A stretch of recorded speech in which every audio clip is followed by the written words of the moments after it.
এই মুহূৰ্তে জনাই আছো এটা অত্যন্ত গুৰুত্বপূৰ্ণ খবৰ কিয়নো কাশ্মীৰৰ পেহেলগাম কাণ্ডৰ পৰা কথমপি ৰক্ষা পৰিছে অসমৰ এটাকৈ পৰিয়াল গছৰ তলত শুই মৃত্যু মুখৰ পৰা কোনোমতে ৰক্ষা পৰিছে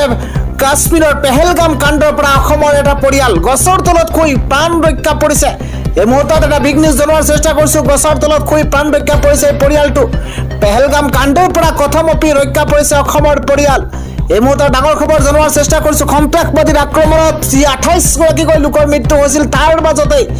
এই পৰিয়ালটোৱে কোনোমতে প্ৰাণ ৰক্ষা পৰিছে আৰু সন্ত্ৰাসবাদীৰ আক্ৰমণৰ সময়ত ঘটনাস্থলীত আছিল অসমৰ এই পৰিয়ালটো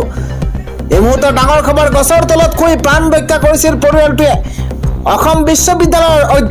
অধ্যাপক দেৱাশিষ ভট্টাচাৰ্য কোনোমতে প্ৰাণ ৰক্ষা পৰিছে বৰ্তমান শ্ৰীনগৰ হোটেলত আছে দম্পতীহাল বিমান যোগে বিয়লি গুৱাহাটীলৈ আহিব দম্পতীহাল এই মুহূৰ্তত এটা ডাঙৰ খবৰ জনোৱাৰ চেষ্টা কৰিছে এবাৰ কাশ্মীৰৰ পেহেলগামত অসমৰ কেইবাটাও পৰিয়াল শেষ হৈ গৈছে 28 গৰাকীকৈ লোকৰ মৃত্যু হৈছে এই মুহূৰ্তত সন্ত্ৰাসবাদীৰ আক্ৰমণত 28 জন লোকৰ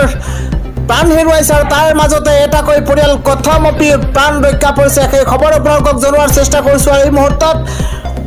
সন্ত্ৰাসবাদীৰ আক্ৰমণৰ সময়ত ঘটনাস্থলীৰ পৰা পলায়ন কৰিছিল সেই পৰিয়ালটো সন্ত্ৰাসবাদীৰ আক্ৰমণৰ সময়তে ঘটনাস্থলীত আছিল অসমৰ এই পৰিয়ালটো গছৰ তলত শুই প্ৰাণ ৰক্ষা কৰিছিল পৰিয়ালটোৱে